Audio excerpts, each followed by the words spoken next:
Pancasila merupakan dasar negara Indonesia. Pentingnya Pancasila sebagai ideologi bangsa Indonesia menjadi pilar dalam kehidupan berbangsa dan bermasyarakat. Penerapan atau implementasi sila-sila dalam Pancasila merupakan hal yang wajib dilakukan bagi tiap warga negara.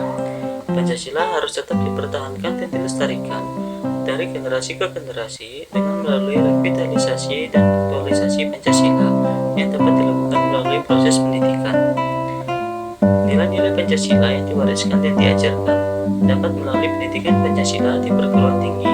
Pendidikan Pancasila merupakan salah satu cara untuk menanamkan nilai-nilai Pancasila dalam diri mahasiswa agar menjadi pribadi yang bermoral dan berwawasan luas dalam kehidupan bermasyarakat, berbangsa dan bernegara. Penguatan ideologi Pancasila di kalangan mahasiswa di era globalisasi ini penting dilakukan. Hal ini dikarenakan mahasiswa sebagai calon pemimpin bangsa dan negara di masa depan yang akan menentukan nasib dan masa depan bangsa Indonesia.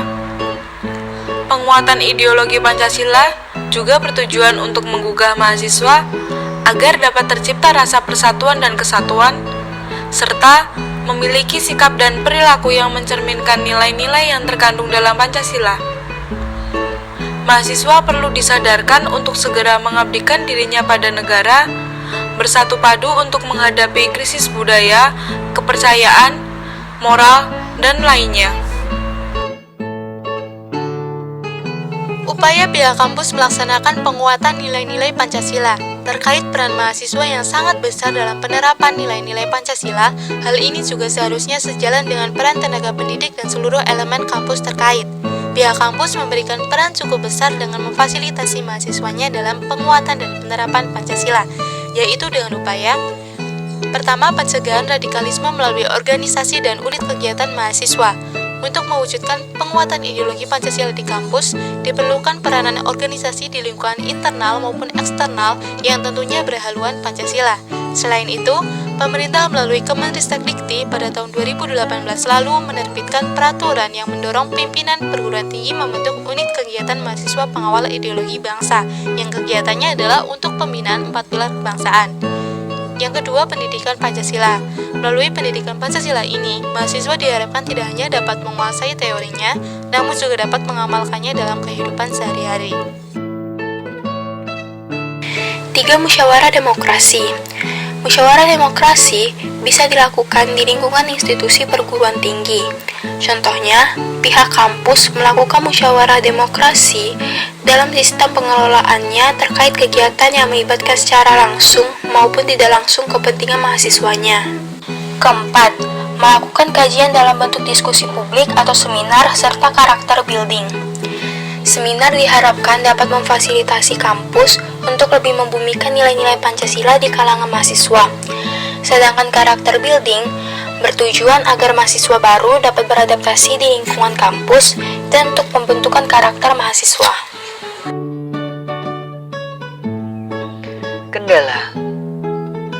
Berbagai macam kendala muncul, salah satunya karena lingkungan kampus merupakan suatu lingkungan tempat berkumpulnya mahasiswa, dosen, pegawai, pekerja, dan lainnya yang berasal dari berbagai latar belakang dan kehidupan yang berbeda-beda. 1. Sulitnya mengidentifikasi radikalisme. Paham radikalisme tumbuh dan berkembang di lingkungan kampus. Proses penyebaran radikalisme biasa dilakukan melalui organisasi-organisasi mahasiswa, khususnya organisasi keagamaan. Tantangan bagi kampus dalam penanggulangan radikalisme ini terletak pada sisi radikalisme yang sulit diidentifikasi. Pada fase mahasiswa, memiliki pemikiran yang baru dan berbeda terkadang menimbulkan apresiasi diri. Namun pada kenyataannya, pemikiran-pemikiran tersebut seringkali hanya merupakan sebuah pemikiran belaka, tanpa ada niatan untuk merealisasikan pemikiran mereka. Sedangkan, batasan antara pemikiran dan tindakan ini seringkali tidak diketahui dan tidak dapat dipastikan. 2. Kurangnya motivasi internal dalam penguatan nilai-nilai Pancasila. Nilai-nilai Pancasila berasal dari nilai-nilai yang dipegang oleh masyarakat Indonesia sendiri, sehingga bisa dikatakan Pancasila merupakan cerminan karakter bangsa Indonesia.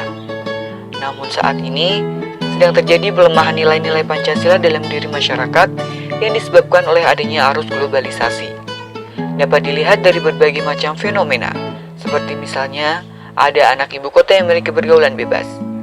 Di satu sisi, ia mengetahui jika hal ini bertentangan dengan nilai Pancasila. Namun, di sisi lainnya, ia tahu bahwa budaya berhubungan bebas berlaku normal di luar negeri.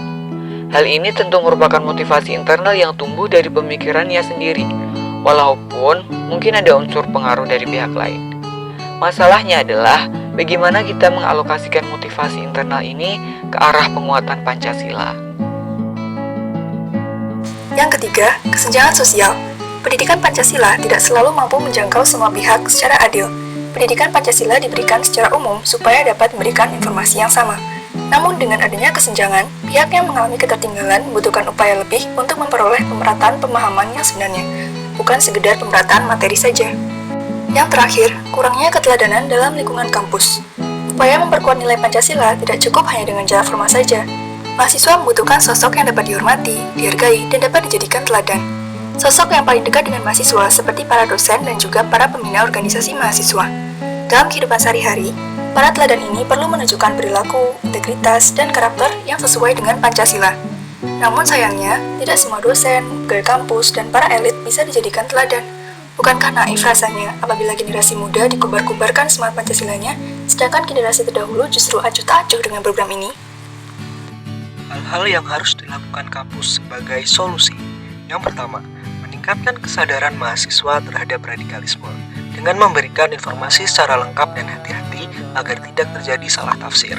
Yang kedua, memilih pendekatan yang tepat dan efektif, yaitu dengan cara yang menyenangkan dan menarik minat mahasiswa. Yang ketiga, keadilan sosial dalam melakukan upaya penguatan Pancasila yang dilakukan secara adil terhadap seluruh mahasiswa seperti penyediaan portal untuk tempat bercerita atau meminta saran.